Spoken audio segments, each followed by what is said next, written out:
Hello. नमस्कार।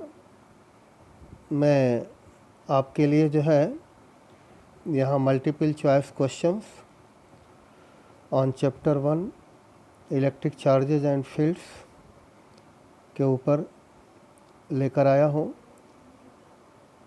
आजकल जो है एमसीक्यू क्वेश्चंस भी पूछे जाते हैं जिसमें 4 ऑप्शन होते हैं, कोई एक करेक्ट ऑप्शन होता है, कभी कभी एक से ज़्यादा भी करेक्ट आंसर होते हैं, लेकिन जनरली आपको 4 में से कोई एक आंसर करेक्ट है उस पर आपको टिक लगाना है।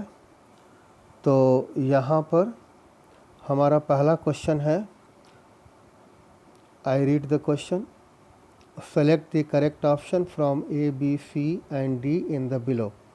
The electric field between two charges plus Q and plus 3q will be 0 nearest to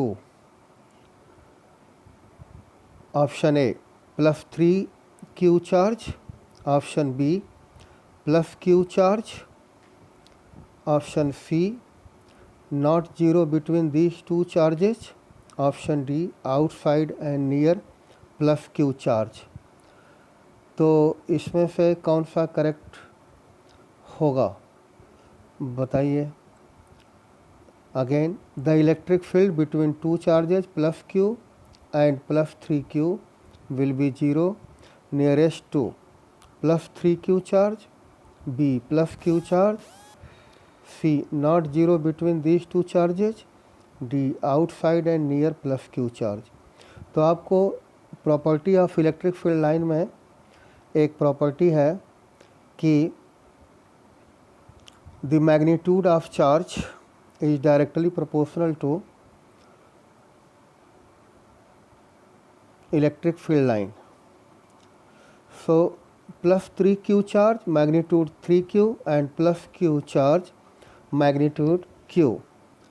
तो इसमें आपको ये देखना है कि प्लस q चार्ज और 3q चार्ज के बीच में इलेक्ट्रिक फील्ड 0 होगा and it will be 0 near the plus q charge। So option B will be correct।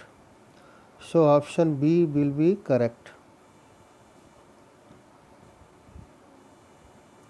Option B पर टिक लगा दीजिए।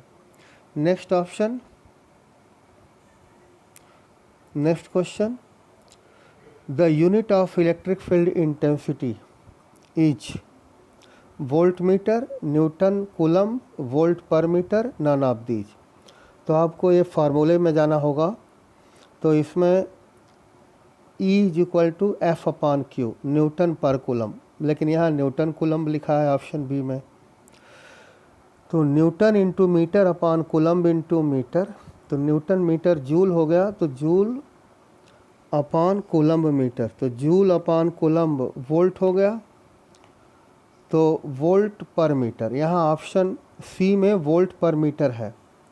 तो इस तरह से आपका करेक्ट ऑप्शन क्या होगा, volt per metre, option C correct होगा। Now question 3, in unstable equilibrium position torque and potential energy will be respectively.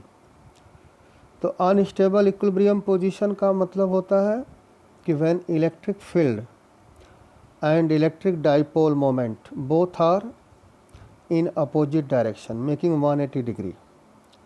So torque due to dipole tau is equal to p sin theta।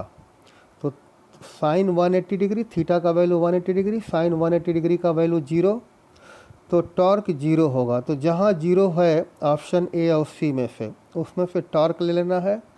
And potential energy U is equal to minus P E cos theta, and cos 180 degree का value -1। इसका मतलब U is equal to plus P E. इसका मतलब potential energy will be maximum.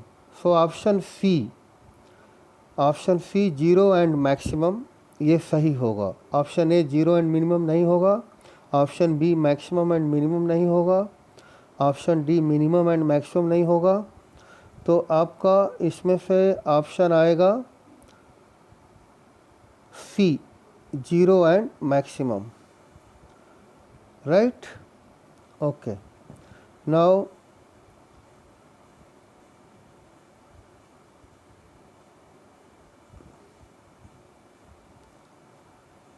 तो ये 3 question एक sample question है, इसी तरह से आप MCQ करते रहिए। Thank you so much.